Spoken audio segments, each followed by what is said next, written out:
Hello student, good morning. कैसे आप सभी लोग? उम्मीद करता हूं आप सभी अच्छे और स्वस्थ होंगे। मैं R L Chaturvedi, assistant professor of chemistry. तो आज जो अपनी ऑर्गेनिक केमिस्ट्री की तीसरी यूनिट चल रही थी एल्डिहाइड और कीटोन, उसका मैं कौन से नंबर का लेक्चर लेके आया हूं? 10 नंबर का लेक्चर। 9 लेक्चर मैं आप लोगों को लिए क्लियर करवा चुका हूं और लिखवा चुका हूं, ठीक है ना। रिएक्शन मैंने कितनी करवा दी थी? 3 करवा दी थी आप लोगों के लिए। बेंजोन संगणन अभिक्रिया मतलब बेंजोन कंडेंसेशन रिएक्शन आपको मैंने अच्छे से करवा दी थी। उसके बाद मैंने आपको एल्डोल कंडेंसेशन रिएक्शन अच्छी तरीके से करवा दी थी। उसके बाद मैंने पर्किंग रिएक्शन को करवा दिया, रिएक्शन विद मैकेनिज्म। आज जो हम बात करेंगे चौथे नंबर की रिएक्शन, उसका नाम है नोवेनेजेल अभिक्रिया मतलब नोवेनेजेल रिएक्शन, ठीक है ना। तो वही हमेशा की तरह पहले क्या करेंगे, पूरे टॉपिक को बड़ी अच्छी तरीके से समझा देता हूं। पहले रिएक्शन को लिखेंगे, रिएक्शन को लिखने के बाद उसको समझाने के बाद फिर उसको और अच्छी तरीके से कौन एक्सप्लेन करेगी, उसकी मैकेनिज्म एक्सप्लेन करेगी, ठीक है ना। रिएक्शन अच्छी तरीके से समझ में आ जाएगी, मैकेनिज्म अच्छी तरीके से समझ में आ जाएगी, उसके बाद हम कॉपी के अंदर लिख लेंगे तो चीजें क्लियर हो जाएंगी, ठीक है ना। तो देखो मैं रिएक्शन लिख देता हूं आप लोगों के लिए और उसको समझा देता हूं, और उसके बाद बच्चा कुछ उसका जो भी पोर्शन है वो उसको कौन बता देगा, उसकी मैकेनिज्म। और मैकेनिज्म क्लियर होती है, आप लोगों को पता हमारी रिएक्शन अच्छी तरीके से समझ में आ जाती है कि भाई ये रिएक्शन जो बनी है वो किस तरीके से बन गई, ठीक है ना। तो पहले आप लोग पेन कॉपी को साइड में रख दो, पूरी तरीके से समझ लो। समझने के बाद फिर लिखेंगे जिससे कि चीजें ज्यादा आसान हो जाए, ठीक है ना। तो पहले मैं आप लोगों के लिए रिएक्शन लिख देते हैं, उसके बाद में मैकेनिज्म की बात करेंगे। तो देखो नोवेनेजेल रिएक्शन की बात कर रहा हूं मैं, ठीक है। अच्छा आपको ये तो पता है कि केमिकल रिएक्शन किसकी चल रही है? एल्डिहाइड और कीटोन की चल रही है, ठीक है ना। इसलिए मुझे क्रियाधार में हमेशा या तो मुझे एल्डिहाइड लूंगा या फिर मैं कौन लूंगा? कीटोन, क्योंकि आपको पता है टॉपिक किसका चल रहा है? एल्डिहाइड और कीटोन का। इसलिए मैं हर जगह पर जो क्रियाधार है, सबस्ट्रेट है, वहां पर मैं क्या ले रहा हूं? या तो मैं एल्डिहाइड या फिर कौन? कीटोन। तो चलो करते हैं शुरुआत। तो देखो सुनो मेरी बात ध्यान से समझते चलना, बोर्ड पर फोकस रखना, अभी आप लोगों की क्लियर हो जाएगी। देखो नोवेनेजेल रिएक्शन में क्या होता है? CH3CHO की रिएक्शन हम करवाते हैं मेलोनिक एस्टर से। CH3CO की रिएक्शन, CH3CHO की रिएक्शन किससे करवाते हैं? मेलोनिक एस्टर से। ये फॉर्मूला किसका होता है? Malonic ester. किसका फॉर्मूला होता है? मेलोनिक एस्टर, ठीक है ना। क्या बोलते हैं इसको? मेलोनिक एस्टर, ठीक है ना। मेलोनिक एस्टर, ये फॉर्मूला किसका होता है? Malonic ester. चलो ये फॉर्मूला तो मेलोनिक एस्टर हुआ है, ठीक है ना। और उसकी रिएक्शन मैं किससे करवा रहा हूं? आप लोग जानते हैं इसका नाम क्या होता है? एथिनेल। खूब पढ़ा दिया आप लोगों के लिए, और देखते यार CH3CHO क्या बोलते हैं? एथिनेल। अच्छा कॉमन सिस्टम इसका नाम कौन होता है? एसिटाल्डिहाइड। क्या नाम होता है? एसिटाल्डिहाइड। चलो यहां तक तो बात हम लोगों के समझ में आ गई कि आपने जो क्रियाधार है सबस्ट्रेट आप लोगों ने क्या ले लिया? एल्डिहाइड ले लिया, मतलब CH3CHO एसिटाल्डिहाइड ले लिया, और रिएजेंट के रूप में आपने कौन ले लिया? Malonic ester. रिएजेंट के रूप में आप लोगों ने कौन ले लिया? Malonic ester. चलो ठीक है, इसकी बात तो ये तो समझ में आ गई। अब क्या होगा, यहां से ध्यान से समझना, देखो अब ध्यान से समझते चलो। यहां से 2 हाइड्रोजन, ठीक है ना, यहां से 2 हाइड्रोजन, देखो मैं इधर से समझा देता हूं। यहां से 2 हाइड्रोजन निकलेंगे और यहां से क्या निकलेगा? ऑक्सीजन, मतलब H2 का मॉलिक्यूल यहां से बाहर निकल जाएगा। एक बार देख लो, ये एल्डिहाइड को ऑक्सीजन निकलेगा और इसके 2 हाइड्रोजन निकलेंगे, मतलब यहां से आपका H2 का मॉलिक्यूल बाहर निकल जाएगा। तो देखो जैसे ही आपका H2 का मॉलिक्यूल बाहर निकलेगा तो यहां पर लिख देता हूं -H2। अच्छा ये रिएक्शन किसकी प्रेजेंस हो रही है? पिरिडीन। पिरिडीन कौन होता है? बेस होता है, मतलब कौन होता है? क्षार होता है। एक बार फिर देख लेना भैया, ये रिएक्शन किसके प्रेजेंस में होती है? पिरिडीन की प्रेजेंस में हो रही है। पिरिडीन कौन होता है? क्षार होता है। मतलब ऐसा बोल सकते हो ये रिएक्शन किसकी प्रेजेंस में हो रही है? क्षार की प्रेजेंस में हो रही है। ये चीजें क्यों? क्योंकि आप लोग पता जब मैकेनिज्म आएंगी ना तो मैकेनिज्म में मुझे इस चीज की जरूरत पड़ेगी, क्योंकि आपको पहले ही बता दी कि रिएक्शन की शुरुआत कौन करेगा? कैटलिस्ट करेगा। कैटलिस्ट के बाद जो कैटलिस्ट है, जो न्यूक्लियोफाइल मिलेगा वो किस पर अटैक करेगा? इस अभिकर्मक से, रिएजेंट से अटैक करेगा, और रिएजेंट से जो न्यूक्लियोफाइल मिलेगा वो किस पर करेगा? क्रियाधार पर, मतलब सबस्ट्रेट पर। उसके बाद स्टेप चलते चलेंगे और लास्ट स्टेप में हमको कौन मिल जाएगा? प्रोडक्ट। तो यहां तक तो हमें कोई दिक्कत नहीं है, ठीक है ना। तो देखो यहां से 2 हाइड्रोजन निकलेंगे, इसका ऑक्सीजन निकलेगा। H2 का मॉलिक्यूल्स मैंने आप लोगों के लिए बाहर निकाल दो, देखते हैं प्रोडक्ट क्या मिलता है। तो देखो प्रोडक्ट ये मिलता है हम लोगों के लिए। मैं समझाने के लिए आपको इस तरीका से लिख देता हूं। इधर लिख दिया मैंने कार्बन, इधर लिख दिया मैंने CH3, इधर भी मैंने क्या लिख दिया? हाइड्रोजन। यहां पर लिख दिया मैंने कौन? कार्बन, सिंगल बॉन्ड कार्बन, और ये हो गया डबल बॉन्ड हो जाएगा, ये हो जाएगा C double bond O C2H5, और यहां पर भी क्या हो जाएगा? C double bond O C2H5। मतलब हमारी कंडीशन यहां तक आप पहुंची है कि मैंने ये ग्रुप जोड़ दिए। एक बार फिर देख लो भैया ध्यान से, देखो यहां से 2 हाइड्रोजन निकलेंगे और यहां से ऑक्सीजन। H2 का मॉलिक्यूल बाहर निकल जाएगा। H2 का मॉलिक्यूल बाहर निकलेगा तो देखो ये रहा आपका कार्बन, वो कार्बन मैंने ये लिख दिया। अच्छा इस कार्बन से कौन जुड़ा? हाइड्रोजन। ये आपका हाइड्रोजन रहा, और इसी कार्बन से आपका कौन जुड़ा है, CH3। मैंने यहाँ पर CH3 जोड़ दिया। अच्छा, इसका ऑक्सीजन और इसके हाइड्रोजन H2 बाहर निकल जाएगा, मतलब ये वाला कार्बन किस वाले कार्बन से टच हो जाएगा, इस वाले कार्बन से टच। तो देखो यहाँ पर आपको डबल बॉन्ड जनरेट करना पड़ेगा, क्योंकि अगर मैं डबल बॉन्ड जनरेट नहीं करूंगा तो कार्बन की 4 वैलेंसी नहीं हो रही है। जैसे कि मैं इसको हटा दूं, ये लो डबल बॉन्ड हटा दिया, तो इस वक्त देखो कार्बन की कितनी वैलेंसी हो रही है, 3। और आपको पता डबल बॉन्ड जनरेट करना पड़ेगा, क्योंकि यहाँ पर कार्बन से जो ऑक्सीजन जुड़ा हुआ था वो डबल बॉन्ड से ही जुड़ा हुआ था। अरे कार्बन डाल का फॉर्मूला CO ही तो होता है, तो ऑक्सीजन तो निकला, कार्बन के डबल बॉन्ड तो वो वही सेट है। ये कार्बन का जो डबल बॉन्ड है वो दूसरे कार्बन से सेट हो जाएगा, इसलिए मैं यहाँ पर कार्बन डबल बॉन्ड कार्बन लिख दूं। ठीक है, कुछ नहीं है, बहुत सीधी सीधी आंसर, बहुत सिंपल, बहुत अच्छी तरीके से समझ में आएगी।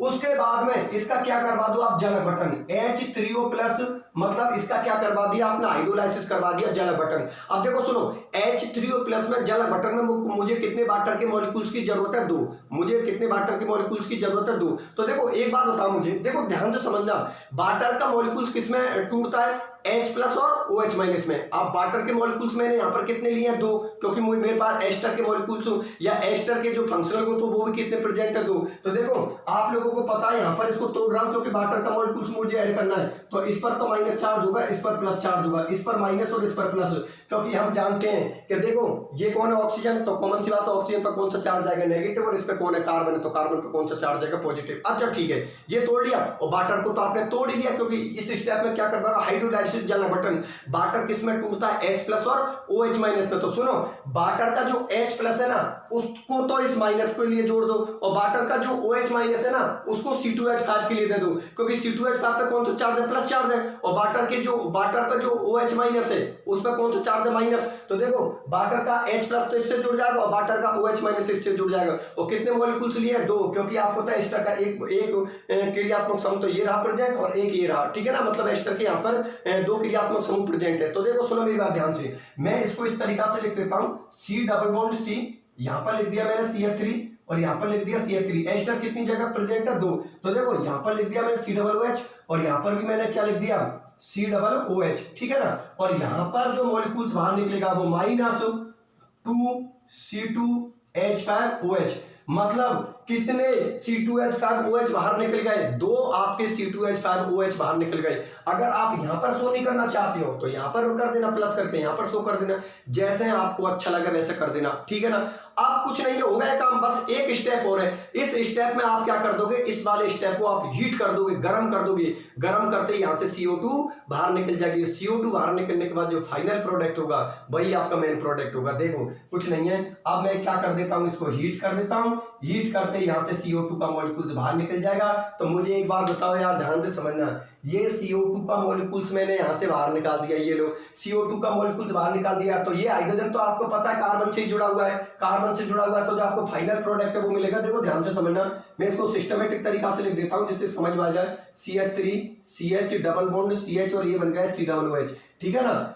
आगे की बात सुनिए, एक बार फिर देख लेना। अरे कुछ नहीं है यार, यहां से ये CO2 है ना, ये CO2 बाहर निकल गई, इस CO2 को निकाल दो। किसी को ये पसंद नहीं कि नहीं सर मैं तो नीचे से निकालूं, तो यहां से निकाल दो, प्रोडक्ट तो सेम ही रहेगा आप लोगों का, ठीक है ना। देखो रट्टा मत मारो आप लोग कि नहीं मैंने ऊपर से निकाला, नहीं सर ऊपर से निकलेगा। अरे कोई जरूर नहीं है, आप ऊपर से निकाल दो, नीचे से निकाल दो, कहीं से भी CO2 को बाहर निकाल दो। CO2 को बाहर ऊपर से निकालोगे तब भी वही प्रोडक्ट बनेगा, नीचे से निकालोगे तब भी वही प्रोडक्ट बनेगा। तो देखो कुछ नहीं है, ये CO2 बाहर निकल चुकी है, और ये हाइड्रोजन आपको पता कार्बन से जुड़ा हुआ है। तो देखो ये रहा आपका, इस कार्बन से CH3 जुड़ा है, ये कार्बन से CH3 जुड़ा है। अच्छा इसी कार्बन से हाइड्रोजन जुड़ा है, ये जुड़ा, ये आपका डबल बॉन्ड रहा, डबल बॉन्ड। इस कार्बन से कौन जुड़ा है, CH, और इससे कौन जुड़ा है, COOH, मतलब ये कौन हो गया आपका फाइनल प्रोडक्ट, ठीक है ना। मैं आप लोगों को पहले बता चुका हूं, इनके नोमेनक्लेचर नहीं हो तो आप बिल्कुल मत करो, कोई दिक्कत नहीं है। आप इस क्रिया कारक का, रिएक्टेंट का नोमेनक्लेचर कर दो, लास्ट में आप फाइनल प्रोडक्ट बने उसका नोमेनक्लेचर कर दो।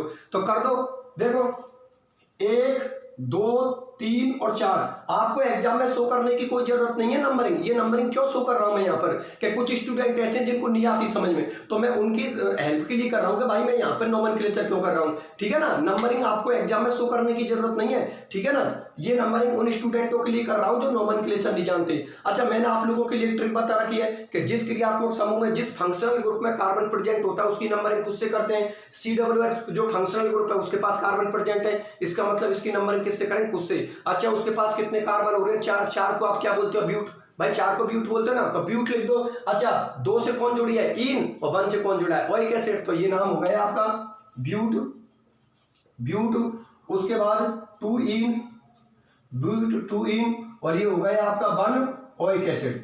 क्योंकि आप लोगों को पता है COOH का जो अनुलग्न होता है, सफिक्स होता है, वो कौन होता है? ओइक एसिड होता है। तो भैया ये होती है आपकी रिएक्शन, ठीक है ना, रिएक्शन हो गई आप लोगों की। इसके बाद जो अगला स्टेप होगा वो किसको और होगा, इसका मैकेनिज्म होगी, और मैकेनिज्म इसको और अच्छी तरीका से एक्सप्लेन करेगी कि जो आपका फाइनल प्रोडक्ट मिला वो कितने स्टेपों में मिला है, ठीक है ना। बात समझ में आ गई ना मेरी? एक बार फिर सुन लेना। अरे कुछ नहीं है, सीधी सी रिएक्शन है यार, रिएक्शन को मेरे साथ साथ क्लियर करते चलो। CH3CHO ले लिया, ठीक है ना, CH3CHO, उसकी रिएक्शन आपने किससे करवा दी? मेलोनिक एस्टर से। मेलोनिक एस्टर का फॉर्मूला आप लोगों के सामने, ठीक है ना। वहां से वाटर का मॉलिक्यूल्स बाहर निकल जाएगा। जैसे ही वाटर का मॉलिक्यूल्स बाहर निकाले तो जो प्रोडक्ट मिले वाटर का मॉलिक्यूल्स बाहर निकालने के बाद उसका क्या करवा दो? हाइड्रोलाइसिस, जला बटन। जला बटन में वाटर के कितने मॉलिक्यूल्सों की जरूरत पड़ेगी? 2, क्योंकि देखो वहां पर एस्टर कितने प्रेजेंट है? 2 एस्टर प्रेजेंट है आपके, एक एस्टर ऊपर और एक एस्टर नीचे, तो मुझे वाटर के मॉलिक्यूल्सों की कितनी जरूरत पड़ेगी? 2, ठीक है ना। फिर जो प्रोडक्ट मिले उसको हीट कर दो, गर्म कर दो। गर्म करने पर आपको तो पता है कि CO2 कहाँ होगी? बाहर निकल जाएगा। CO2 बाहर निकलने के बाद जो प्रोडक्ट होगा वही आपका कौन होगा? Final product. बच्चा कुछ आप ही कौन कर देगी? मैकेनिज्म एक्सप्लेन कर देगी।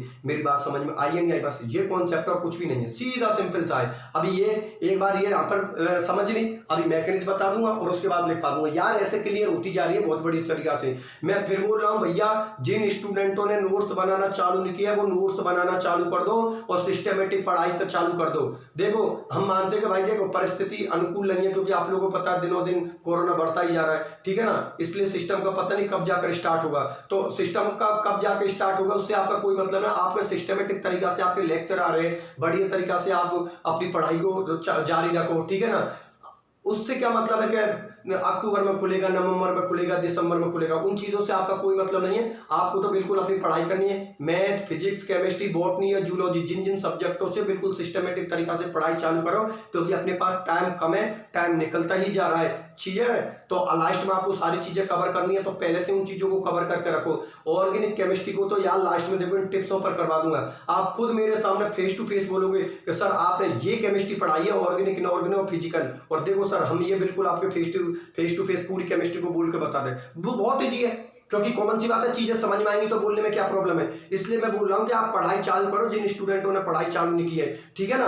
और बाकी के तो आप समझदार हो कि भाई जो स्टूडेंट इधर उधर के चक्कर में फंस चुके हैं वो तो फंस गए, ठीक है ना। अब पछता रहे बेटा, अब लास्ट में जाके क्या हो रहे? पछता रहे, ठीक है ना। तो आप लोग ऐसा कोई कदम मत उठाना। आप पहले सभी को एक अच्छी तरीका से देखो, देखने के बाद जो आपको अच्छा लगे उसको सेलेक्ट करो। बस कोई भी हो XYZ, जो आपको अच्छा लगा, आपको ऐसा लगता है यार ये बेस्ट है इस सब्जेक्ट का, तो बस उसको सेलेक्ट करो। क्योंकि जब टीचर अच्छे होते हैं, जब आपकी फैकल्टी अच्छी होती है, जिनसे आप पढ़ते हो वो अच्छे होते हैं, तो रिजल्ट बहुत अच्छा निकल के आता है। इंटरव्यू में, कॉम्पिटिशन में या कहीं पर पढ़ाने पर, सभी जगह आपका रिजल्ट बहुत शानदार तरीका से निकल के आता है, क्योंकि आप एक अच्छी फैकल्टी से, अच्छे टीचरों से पढ़े हो, ठीक है ना। इसलिए किसी भी टीचर का जो सिलेक्शन करो वो सोच समझ के करो, आप अच्छी तरीका से सबको देखो पहले बढ़िया तरीका से, फिर आपको ऐसा लगे यार ये बेस्ट है इसके लिए, तो बस उसी का सिलेक्शन कीजिए आप लोग, ठीक है ना। ऐसा नहीं कि रुपया भी चला जाए लास्ट में कोई मतलब भी नहीं निकले, इस चीज के चक्कर में मत पड़ जाना। और ये मैं आप लोगों के लिए बोल रहा हूँ, इनऑर्गेनिक में तो जैसे जैसे उनकी धक्का प्लेट में गाड़ी चलती जा रही है, इनऑर्गेनिक में वैसे तो 1-2 लेक्चर से पता लग रहा है क्या हो रहा है क्या नहीं हो रहा है। ऑर्गेनिक केमिस्ट्री में तो लगता है नहीं कि ऑर्गेनिक केमिस्ट्री एक्सप्लेन हो पाएगी,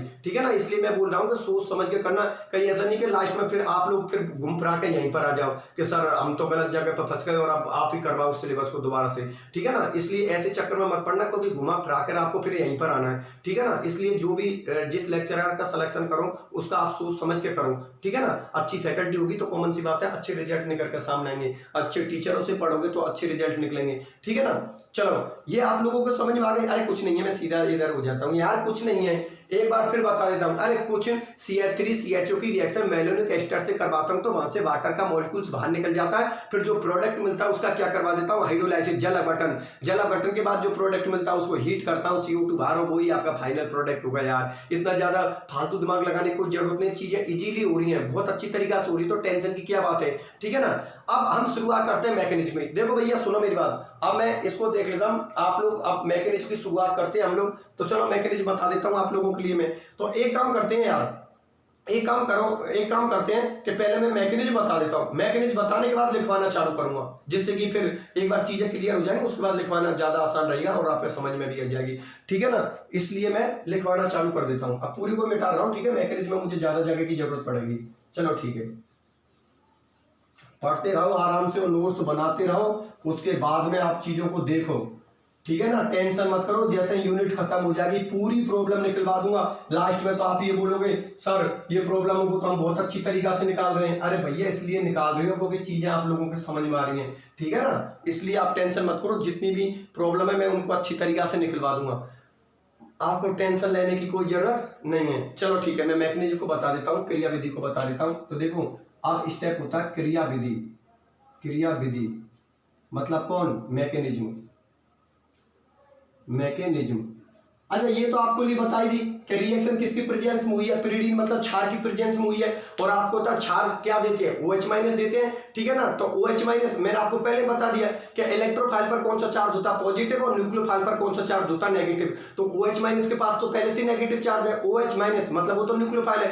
अब ये डायरेक्ट ही अटैक करवा देता हूं, देखो स्टेप वहां पर फालतू लिखने की कोई जरूरत नहीं है। OH माइनस का डायरेक्ट अटैक करवा देता हूं किससे, मेलोनिक एस्टर से, क्योंकि जो मेलोनिक एस्टर है वो वहां पर किसका काम कर रहा है, अभिकर्मक का किसका काम कर रहा है, रिएजेंट से। अब जो वहां से उनका जो दोनों आपस में वो क्षार और मेलोनिक एस्टर जो आपस में रिएक्शन करके जो न्यूक्लियोफाइल बनावेंगे ना, उसका फिर अटैक किससे करवाऊंगा, क्रियाधार से। और क्रियाधार यहां पर कौन है आपका, CH3CHO। क्रियाधार मतलब रिएक्शन का जो मेन बेस, तो मेन बेस आपको तो एल्डिहाइड कीटोन की टॉपिक चल रहे तो कॉमन सी बात है वो ही होंगे। चलो ठीक है, तो देखो यहां पर लिख लेता हूं मैं OH माइनस, ये लो यहां पर OH माइनस लिख दिया, क्योंकि ऊपर लिख देता हूं थोड़ी जगह मिल जाएगी मुझे, ठीक है ना। यहां पर लिख देता हूं मैं OH माइनस, ये लो OH माइनस लिख दिया, क्योंकि आपको पता है ये कौन है अपना नाभिक स्नेही है, न्यूक्लियोफाइल है, नाभिक स्नेही न्यूक्लियोफाइल, न्यूक्लियोफाइल। अच्छा ये रिएक्शन किससे करेगा, मेलोनिक एस्टर से। मेलोनिक एस्टर को मैं आपको समझाने के लिए खोल के लिख देता हूं, देखो CH और यहां पर लिख दिया COO C2H5 और यहां पर लिख दिया COO C2H5, ठीक है ना। अब देखो सुनो मेरी बात ध्यान से, यहां से कार्बन से कौन जुड़ा, हाइड्रोजन। हम जानते हैं कि कार्बन की इलेक्ट्रोनेगेटिविटी हाइड्रोजन से ज्यादा होती है, तो बॉन्ड के इलेक्ट्रॉन किसकी तरफ शिफ्ट हो जाए, कार्बन की तरफ। तो कॉमन सी बात है कार्बन पर कौन सा चार्ज जाएगा, नेगेटिव, और यहाँ पर हाइड्रोजन क्या लेकर निकलेगा, प्लस। तो हाइड्रोजन का प्लस OH के माइनस से जुड़ जाएगा, तो H2 आपका क्या होगा, बाहर निकल जाएगा। तो देखो यहाँ पर लिख दो -H2 लिख दो यहाँ पर, और ये बन जाएगा CH2 माइनस, ये हो जाएगा COO C2H5 और ये भी हो गया आपका COO C2H5, ठीक है ना। ये हो गया आपका कार्ब एनायन, क्योंकि कार्बन पर कौन सा चार्ज है, नेगेटिव। ये हो गया आपका कार्ब एनायन क्योंकि कार्बन पर नेगेटिव चार्ज है। और ये आपको कौन सा न्यूक्लियोफाइल मिल गया भैया, दूसरा न्यूक्लियोफाइल मिल गया। ये आपको कौन सा न्यूक्लियोफाइल मिल गया, दूसरा न्यूक्लियोफाइल। आ गई ना बात आप लोगों को समझ में। अरे कुछ नहीं है यार, रिएक्शन क्षार की प्रेजेंस, क्षार आपका कैटेलिस्ट था, वो रिएक्शन की शुरुआत कर देगा। उसकी रिएक्शन मैंने किससे करवा दी, मेलोनिक एस्टर से करवा दी। इसकी रिएक्शन मैंने किससे करवा दी, मेलोनिक एस्टर से इसकी रिएक्शन करवा दी, ठीक है ना। मेलोनिक एस्टर से इसकी रिएक्शन करवा दी, ठीक है ना। तो ये आपका कौन मिल गया, कार्ब एनायन, मतलब कौन मिल गया हमको, न्यूक्लियोफाइल, ठीक है ना। ये दूसरा न्यूक्लियोफाइल मिल गया। अब स्टेप लेते चलते, क्रियाधार को ले लेते हैं। क्रियाधार का वर्क यहाँ पर कौन कर रहा है, CH3CHO। तो देखो ध्यान से समझते चलो, यहां पर ले लिया मैंने CH3CHO, ठीक है ना, ये लो। और उसकी रिएक्शन मैंने किससे करवा दी, ये लो आपके दूसरे न्यूक्लियोफाइल से। न्यूक्लियोफाइल पर यहाँ पर कौन सा चार्ज है, नेगेटिव चार्ज है, तो लिख देता हूं भैया नेगेटिव चार्ज COO C2H5। अब तो रिएक्शन बहुत आसान होती चल जाए, क्योंकि वही स्टेप चालू हो जाएंगे जो रिएक्शन में थे। अच्छा सुनो मेरी बात, इस बॉन्ड को मैं तोड़ रहा हूं, क्योंकि आप जानते हो कार्बन से ज्यादा विद्युत ऋणता किसकी होती है, ऑक्सीजन की। तो कॉमन सी बात है, कार्बन पर कौन सा चार्ज होगा, पॉजिटिव, और ऑक्सीजन पर कौन सा चार्ज होगा, नेगेटिव। कार्बन के पॉजिटिव से ये आपका न्यूक्लियोफाइल जुड़ जाएगा, नाभिक स्नेही जुड़ जाएगा, आपका नाभिक स्नेही मतलब न्यूक्लियोफाइल आप लोगों का जुड़ जाएगा। कौन जुड़ जाएगा, न्यूक्लियोफाइल। कौन जुड़ जाएगा, न्यूक्लियोफाइल। अब देखो सुनो मेरी बात ध्यान से, इस पर पॉजिटिव, इस पर नेगेटिव, तो आप लोगों का ये मिला कि इसके पॉजिटिव से ये नेगेटिव जुड़ जाएगा, मतलब CH3CH। उसके बाद कौन, ऊपर कौन सा चार्ज, माइनस, और इससे जुड़ गया आपका CH, और ये हो गया भैया आपका COO C2H5, और ये हो गया आपका COO C2H5। चलो ठीक है, यहां तक अपना स्टेप आ गया, ठीक है ना। यहां तक अपने स्टेप आ गया, देख लो आप लोग आराम से देख लो, कुछ नहीं है सी। अरे कुछ नहीं है यार, ये कार्बन और ऑक्सीजन के बीच का बॉन्ड तोड़ा, तो कार्बन पर पॉजिटिव और ऑक्सीजन पर कौन सा चार्ज है, नेगेटिव। और उस कार्बन के पॉजिटिव से मैंने कौन जोड़ दिया, न्यूक्लियोफाइल मतलब नाभिक इसने जोड़ दिया, ठीक है ना। ये स्टेप आ गया। अब इसमें थोड़ा बहुत आप जल डाल दो। जल डालने पर आपको पता है, जैसे ही आप वाटर ऐड करोगे प्लस H2 करने पर आपको वाटर किस में टूटता है, H+ और OH- में। तो वाटर का जो H+ है ना, वो इसके माइनस से जुड़ जाएगा, वाटर का जो H प्लस है ना वो इसके माइनस से जुड़ जाएगा। तो आपको पता कॉमन सी बात है कि H2 आपका बाहर निकल जाएगा। तो देखो यहां से लिख दिया माइनस OH माइनस, वाटर का H प्लस तो यहां पर जोड़ दिया, अब जो OH माइनस है वो OH माइनस मैंने बाहर निकाल दिया क्योंकि मुझे यहां पर जरूरत किसकी है, H प्लस की है। तो देखो सुनो ध्यान से, अब जो प्रोडक्ट मिला वो मिला है CH3CH, और यहां पर आप लोगों को पता है ये बन चुका है आपका OH, और ये हो चुका है CH, ये हो चुका है C+O2H5, और ये भी क्या हो गया C+O2H5। देखो कहीं यहां पर हमने गड़बड़ी नहीं कर दी, गड़बड़ी के लिए सबकी वैलेंसी देख लो, सब अपनी वैलेंसी कर रहे हैं। ये कार्बन अपनी 4 वैलेंसी कर रहा है, बिल्कुल सही बात है, 1 2 3 और चौथी वो किससे कर रहा है, हाइड्रोजन से। अच्छा ये कार्बन अपनी 4 वैलेंसी कर रहा है, 1 2 3 और 4, ऑक्सीजन 2 वैलेंसी कर रहा है, एक हाइड्रोजन से कर रहा है, एक कार्बन से कर रहा है, मतलब अपनी बात बिल्कुल सही है, कुछ नहीं है। यहाँ पर ये स्टेप आया, न्यूक्लियोफाइल के अटैक करने के बाद जो स्टेप आया उसमें थोड़ा बहुत मैंने जल डाल दिया। जल का फॉर्मूला क्या होता है, H प्लस और OH माइनस में। तो यहाँ पर मुझे जरूरत किसकी है, H प्लस की, क्योंकि ऑक्सीजन का मुझे माइनस हटाना है, माइनस हटाना है तो कॉमन सी बात है उसको H प्लस दे दो, प्लस और माइनस एक दूसरे को उदासीन न्यूट्रल कर देंगे।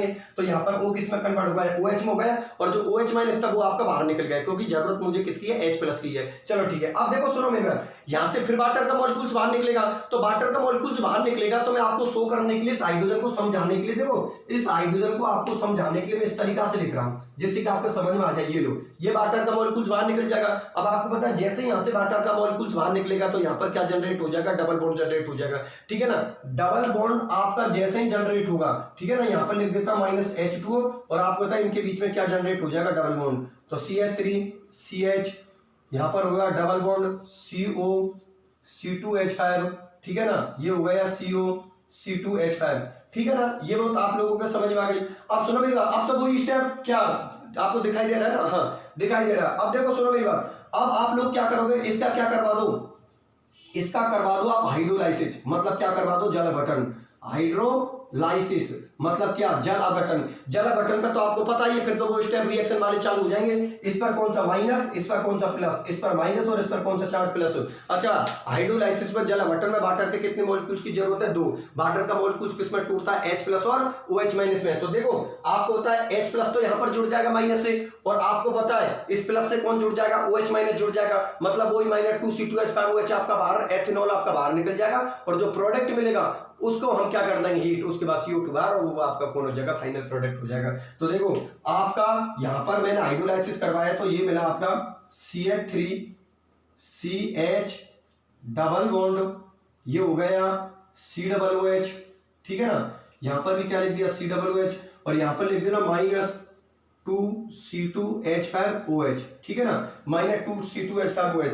यहां तक आप लोगों को समझ में आ गई। अब कुछ नहीं है, इस वाले स्टेप को मैं क्या कर रहा हूं, हीट कर रहा हूं। हीट करते CO2 बाहर, और जो प्रोडक्ट बनेगा वही आपका कौन होगा, फाइनल प्रोडक्ट। ये लो भैया, ये कर दिया मैंने हीट, ठीक है ना। हीट करते ही आपका -CO2 बाहर निकल जाएगा, और ये बन जाएगा CH3CH डबल बॉन्ड CH, और ये बन गया आपका COOH, ठीक है ना। वो कौन, ब्यूट क्या, 2 in 1 ओइक एसिड। ये लो, ये आपका फाइनल प्रोडक्ट होगा, ये आपकी मैकेनिज्म होगी।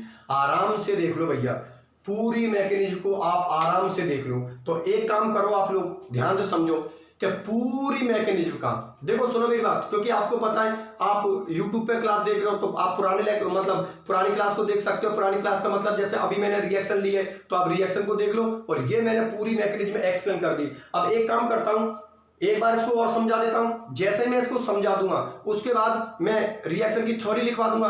थ्योरी लिखवाने के बाद फिर रिएक्शन, और रिएक्शन के बाद फिर आप मैकेनिज्म को उतार लेना, ठीक है ना। तो अब आप एक काम कीजिए, मैं एक बार फिर समझा देता हूं, देखो ध्यान से समझना। एक काम करते हैं, रिएक्शन से शुरुआत करते हैं। देखो सुनो, एक बात बता मुझे यार, क्या हमने लिया था CH3CHO, उसकी रिएक्शन मैंने किससे करवा दी, मेलोनिक एस्टर से, किसकी प्रेजेंस में, क्षार की प्रेजेंस में, ठीक है ना, क्षार की प्रेजेंस में। अब जो आपका प्रोडक्ट मिला ना, उनकी रिएक्शन करवाने के बाद उसका आपने क्या करवा दिया, जल अपघटन। जल अपघटन के बाद जो प्रोडक्ट मिला उसको आप कर दो गरम, गरम करते CO2 बाहर, और वो होगा आपका कौन, फाइनल प्रोडक्ट। ये तो हो गई रिएक्शन, सीधे से स्टेप है, 3 स्टेपों में आप आराम से कर लेना। पहले स्टेप में कौन लिया, पहले एरो पे क्या लिया था आपने, क्षार, दूसरे एरो पर आपने क्या करवाया था, जल अपघटन हाइड्रोलाइसिस, और तीसरे एरो पर आपने गर्म किया था, CO2 बाहर निकाला था। ये रिएक्शन हो गई। मैकेनिज्म मैकेनिक्स पर आ जाओ। मैकेनिक्स में आपको पता है रिएक्शन किसके प्रेजेंस में हुई है, क्षार के प्रेजेंस में हुई है, बेस के प्रेजेंस में, और हम जानते हैं बेस के पास क्या होता है, OH माइनस होता है, ठीक है ना। अब जो OH माइनस है ना क्षार का, वो किससे रिएक्शन करेगा, अभिकर्मक से, और अभिकर्मक कौन, रिएजेंट आपका कौन है, मेलोनिक एस्टर। तो देखो मेलोनिक एस्टर इससे रिएक्शन कर लेगा, यहां से H+ निकलेगा, क्योंकि हम जानते हैं कार्बन की विद्युतता, कार्बन की इलेक्ट्रोनेगेटिविटी हाइड्रोजन से ज्यादा होती है, तो बॉन्ड के इलेक्ट्रॉन किसकी तरफ शिफ्ट हो जाएंगे, कार्बन की तरफ। तो कार्बन पर नेगेटिव, हाइड्रोजन पर कौन सा चार्ज होगा, पॉजिटिव। अब जो हाइड्रोजन का पॉजिटिव है वो OH से जुड़ जाएगा, क्योंकि OH के पास माइनस है, इसका मतलब H2 बार, और अपना काम बन गया, क्योंकि हमें कौन सा न्यूक्लियोफाइल मिल गया, दूसरा न्यूक्लियोफाइल। ये लो, ये मैं लिया है दूसरे न्यूक्लियोफाइल को, और उसकी रिएक्शन मैंने किससे करवा दी, CH3CHO से, ठीक है। अब स्टेप का चालू हो जाएंगे, ठीक है ना। अब एक बात बता, ये बॉन्ड टूटेगा कार्बन और ऑक्सीजन के, आपको पता है कार्बन से ज्यादा विद्युतता, कार्बन से ज्यादा इलेक्ट्रोनेगेटिविटी किसकी होती है, ऑक्सीजन की। तो कार्बन पर कौन सा चार्ज होगा, पॉजिटिव, और ऑक्सीजन पर कौन सा चार्ज होगा, नेगेटिव। अब कार्बन पर पॉजिटिव और न्यूक्लियोफाइल पर कौन सा, नेगेटिव, तो कार्बन के पॉजिटिव से न्यूक्लियोफाइल जुड़ जाएगा। अब जो ये स्टेप मिला है, आपने इसमें थोड़ा बहुत जल डाल दिया। जल इसलिए डाला है क्योंकि मुझे ये O- खत्म करना है, तो O- तभी खत्म हो सकता है जब इसको H+ मिल जाए। तो देखो जैसे मैं यहाँ पर H+ जोड़ूंगा ना, तो O किस में कन्वर्ट हो जाएगा, OH में, और आपको पता है OH- बाहर निकल जाएगा, क्योंकि जरूरत मुझे किसकी है, H+ की है। या ऐसे बोल दो रिएक्शन में आपने थोड़ा बहुत अम्ल डाल दिया, H+ डाल दिया, ठीक है ना, क्योंकि वाटर H+ भी देता है और OH- भी देता है, ठीक है ना। इसके बाद ये प्रोडक्ट मिल गया, इसको आप कर दो गर्म, हीट कर दो, ठीक है ना। यहां से कौन निकल जाएगा, H2 बाहर निकल जाएगी, और यहां पर कौन हो जाएगा, डबल बॉन्ड जनरेट यहां पर कौन होगा डबल बॉन्ड जनरेट हो जाएगा। उसके बाद उसका हाइड्रोलाइसिस करवा दो, जो प्रोडक्ट मिला उसको क्या कर दो, हीट करते CO2 बाहर, और आपका जो होगा वो आपका कौन होगा, फाइनल प्रोडक्ट। बस ये रिएक्शन और उसकी मैकेनिज्म भाई आप अच्छी तरीका से कर लेना। तो एक काम करता हूं मैं, पहले लैंग्वेज लिखवा देता हूं, लैंग्वेज लिखवाने के बाद देखो, पहले मैं लैंग्वेज लिखवा देता हूं, लैंग्वेज लिखवाने के बाद फिर आप लोग रिएक्शन को उतार लेना, और मैकेनिज्म को मैं मिटा दूंगा, मैकेनिज्म को आप अच्छी तरीका से उतार लेना, ठीक है ना। तो आप लोग आराम से लैंग्वेज, तो लैंग्वेज लिखना चालू कर दो आप लोग, ठीक है ना। तो लिखो, अब हेडिंग कौन सी है देख लेना आप, नोवेनिजेल अभिक्रिया, कौन सी हेडिंग है अपनी, चौथे नंबर की, नोवेनिजेल अभिक्रिया, नोवेनिजेल अभिक्रिया, नोवेनिजेल रिएक्शन, नोवेनिजेल अभिक्रिया मतलब नोवेनिजेल रिएक्शन। चौथे नंबर की कौन सी है, नोवेनिजेल अभिक्रिया मतलब नोवेनिजेल रिएक्शन। तो लिखो, उसमें लिखो, लिखना, क्षार उत्प्रेरक की उपस्थिति में, क्षार उत्प्रेरक की उपस्थिति में, क्षार उत्प्रेरक की उपस्थिति में कार्बोनिल यौगिकों का, कार्बोनिल यौगिक, कार्बोनिल यौगिकों का, दोबारा बोल रहा हूं, क्षार उत्प्रेरक की उपस्थिति में, क्षार उत्प्रेरक की उपस्थिति में कार्बोनिल यौगिकों का, कार्बोनिल यौगिकों का सक्रिय मैथिलीन समूह, सक्रिय मैथिलीन समूह, सक्रिय मैथिलीन समूह, सक्रिय मैथिलीन समूह, मैथिलीन समूह, सक्रिय मैथिलीन समूह, कोष्टक में लिख देना, ऐसे लिख देना CH2, ये मैथिलीन समूह का फॉर्मूला होता है, सही है ना, सक्रिय मैथिलीन समूह, और कोष्टक में लिख देना CH2। और देखो मैंने कार्बन की चारों वैलेंसी सेट कर दी, दो तो वो किससे कर रहा है, हाइड्रोजन से, और दो वैलेंसी मैंने खाली कर दी, इससे कोई भी ग्रुप आपका जुड़ सकता है। सक्रिय मैथिलीन समूह, कोष्टक में आपने क्या लिख दिया, CH2, ठीक है ना। उसके बाद सक्रिय मैथिलीन समूह वाले यौगिकों के साथ, सक्रिय मैथिलीन समूह वाले यौगिकों के साथ, सक्रिय मैथिलीन समूह वाले यौगिकों के साथ संगणन अभिक्रिया को, संगणन मतलब कंडेंसेशन, संगणन अभिक्रिया को, संगणन अभिक्रिया को, संगणन अभिक्रिया को नोवेनिजेल अभिक्रिया कहते हैं, संगणन अभिक्रिया को नोवेनिजेल अभिक्रिया कहते हैं, संगणन अभिक्रिया को नोवेनिजेल अभिक्रिया कहते हैं, नोवेनिजेल अभिक्रिया कहते हैं। इस अभिक्रिया की सहायता से, इस अभिक्रिया की सहायता से, इस अभिक्रिया की सहायता से, इस अभिक्रिया की सहायता से विभिन्न प्रकार के यौगिकों का, इस अभिक्रिया की सहायता से विभिन्न प्रकार के यौगिकों का, इस अभिक्रिया की सहायता से विभिन्न प्रकार के यौगिकों का, इस अभिक्रिया की सहायता से विभिन्न प्रकार के यौगिकों का, विभिन्न प्रकार के यौगिकों का संश्लेषण किया जा सकता है। इस अभिक्रिया की सहायता से विभिन्न प्रकार के यौगिकों का संश्लेषण किया जा सकता है। इस अभिक्रिया की सहायता से विभिन्न प्रकार के यौगिकों का संश्लेषण किया जा सकता है। इस अभिक्रिया की सहायता से विभिन्न प्रकार के यौगिकों का संश्लेषण मतलब सिंथेसिस किया जा सकता है। तो देखो भैया सुनो मेरी बात ध्यान से, ठीक है ना। एक काम करता हूं मैं, रिएक्शन को उतार देता हूं आप लोगों के लिए, ठीक है ना। तो ये जो मैकेनिज्म है ना बाद में मुझे लिखनी पड़ेगी, इसलिए आप इसका क्या ले लो, स्क्रीनशॉट। देखो आप लोग, एक बात सुन लो मेरी बात, पहले मेरी बात पूरी ध्यान से समझ लेना आप लोग। देखो आप लोग एक काम करना कि जो अपनी मैकेनिज्म है ना, मैकेनिज्म का आप ले लो स्क्रीनशॉट। स्क्रीनशॉट जब मैकेनिज्म का ले लो ना, तो अभी मैं रिएक्शन लिखूंगा, रिएक्शन के बाद आप लोगों को पता है उसकी मैकेनिज्म शो करनी है, तो मैकेनिज्म जो स्क्रीनशॉट समझ में तो आपने लिया, क्योंकि मुझे क्या है बाद में नहीं बनानी पड़ेगी कि ऐसे नहीं कि रिएक्शन के बाद फिर उतारने लग गए उसको, इसलिए आप इसका स्क्रीनशॉट ले लो, ठीक है ना। मैं केवल रिएक्शन को करूंगा, मैकेनिज्म ये हो गई आप लोगों की। कैसे करोगे, हेडिंग डालोगे आप मैकेनिज्म, मैकेनिज्म डालने के बाद आप इस स्टेप को यहां तक ले आओगे, ठीक है, यहां तक कर लिया। उसके बाद यहां से इस तरीका से चलते चलोगे, यहां से इस तरीका से, और ये लास्ट में जाकर आपका ये फाइनल प्रोडक्ट हो जाएगा। एक बार फिर सुन लो, मैकेनिज्म आप हेडिंग डालोगे, रिएक्शन के बाद इस स्टेप को आप यहां तक पहुंचे देना है, फिर उसके बाद यहां से चालू करना है, इनकी रिएक्शन करवाओगे, फिर ये प्रोडक्ट मिलेगा, इसकी फिर इसके बाद कौन मिलेगा, ये मिलेगा, फिर ये मिलेगा, फिर ये मिलेगा, और फाइनल प्रोडक्ट आपका ये होगा। आप आराम से अच्छी तरीके से कर लेना। तो एक काम कीजिए आप लोग, इसका स्क्रीनशॉट लो, स्क्रीनशॉट ले लो और अपने पास रख लो। मैं रिएक्शन कर रहा हूं, रिएक्शन के बाद जो उसकी मैकेनिज्म है, मैकेनिज्म आप उस स्क्रीनशॉट में से उतार लेना। समझ में आपका आएगा, सीधी सी रिएक्शन, कोई प्रॉब्लम वाली बात नहीं है। तो ठीक है, इसका स्क्रीनशॉट लो, आप इसका स्क्रीनशॉट ले लो भैया, और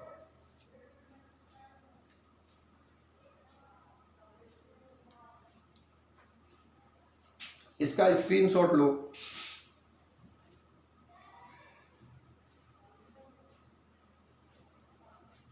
ठीक है, मैं रिएक्शन बता देता हूं उसकी। ले लिया होगा अब तक तो आप लोगों ने, ले लिया ना, ये लो, ले लो आराम से। चलो मैं इसकी रिएक्शन बता देता हूं। तो एक काम करो, स्क्रीनशॉट को तो कर दो साइड में, और आप रिएक्शन है, रिएक्शन को मेरे साथ उतार लो आप लोग। रिएक्शन जो लिख रहा हूं ना, उसको आप मेरे साथ उतार लो, जिससे कि चीजें हाथ के लिए रोची चले अपनी, ठीक है ना। बाकी कोई प्रॉब्लम हो किसी चीज में तो बिल्कुल आप कमेंट सेक्शन में लिख देना।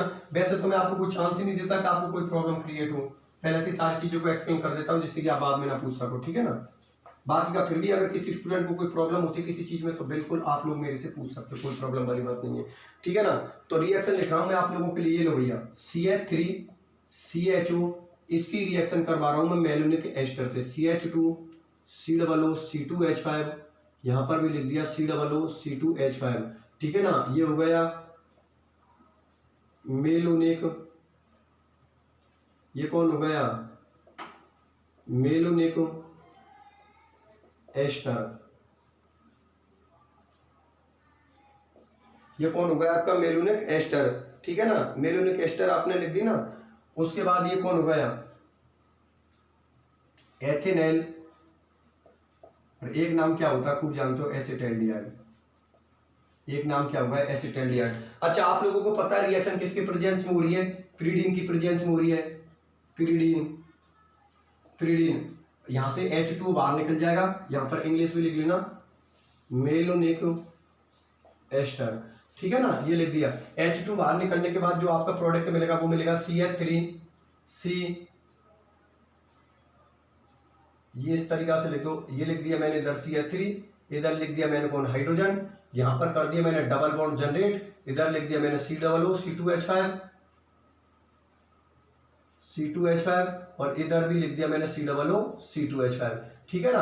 अब आप लोगों को पता है यहाँ पर कौन सा माइनस और प्लस, माइनस और प्लस एग्जाम में शो करने की कोई जरूरत नहीं, क्योंकि ये चीज हम किस में शो करते हैं, मैकेनिज्म में, वो तो मैं आपको समझाने के लिए लिख रहा हूँ, ठीक है ना। इसके बाद आप इसका क्या करवाओगे, जल अपघटन, मतलब क्या करवाओगे, हाइड्रोलाइसिस, जल अपघटन मतलब क्या करवाओगे, हाइड्रोलाइसिस, हाइड्रोलाइसिस करवाने पर माइनस 2C2H5 OH आपका कार्य होगा, बाहर निकल जाएगा, 2C2H5 OH बाहर निकल जाएगा, और ये बनेगा डबल बॉन्ड COOH, यहाँ पर भी लिख दिया COOH, ठीक है ना। इधर लिख दिया आपने CH3, और इधर लिख दिया आपने हाइड्रोजन। समझ गए होंगे, इस वाले स्टेप को क्या करोगे, हीट करोगे, -CO2 आपका बाहर निकल जाएगा, और जो प्रोडक्ट होगा वही आपका कौन होगा, final product, CH double bond CH, और ये होगा भैया आपका COOH। अच्छा इसका IUPAC नाम आपको बता ही दिया, क्या, ब्यूट, क्या 2 इन, और ये हो गया 1 ओइक एसिड, ये लो, ये फाइनल प्रोडक्ट है। उतारो भैया, रिएक्शन को उतार लो अच्छी तरीका से, आप लोग रिएक्शन को अच्छी तरीका से उतार लो भैया।